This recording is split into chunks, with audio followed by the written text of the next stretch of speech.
And we begin right now at 5 o'clock with the coronavirus here in Connecticut. After months of restrictions, nursing homes will once again welcome visitors inside with some restrictions.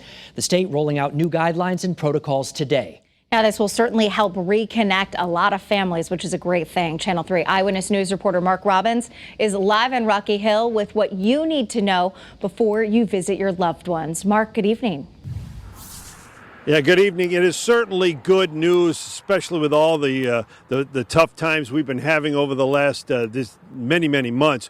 Of course, families have been separated from loved ones that have been in nursing homes and assisted living facilities for many months, isolated by COVID-19. But now the distance certainly has been shortened, although when you visit, you're still going to have to follow some guidelines and rules. The DPH is following some national guidelines that will put some limits on visitation.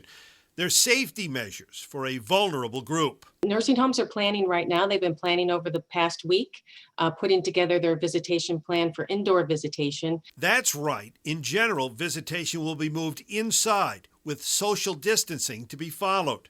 Major guidelines will include entrance screenings, personal protection, and signage. And still, with all of the precautions, you can't be sure you're always going to be able to make a visit. Not all nursing homes can take indoor visitation at all times. It depends on whether there have been any positive tests in the nursing home.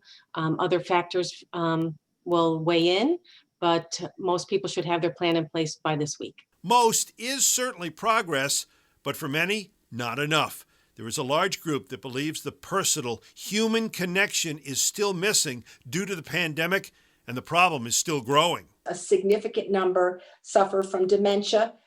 Some have language, some don't have language, and to have a 6-foot distanced visit lends itself sometimes to more confusion than to support. Liz believes a deep discussion is needed and somehow a compromise must be found that will allow proper care to be given.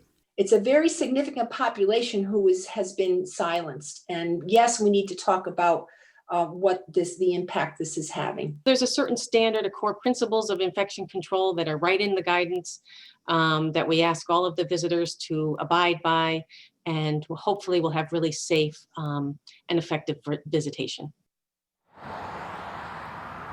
Now, these state guidelines also include the fact that you can only have visits if the facility that you're visiting hasn't had a positive COVID-19 test in the last 14 days and that facility is not in the middle of conducting any outbreak testing.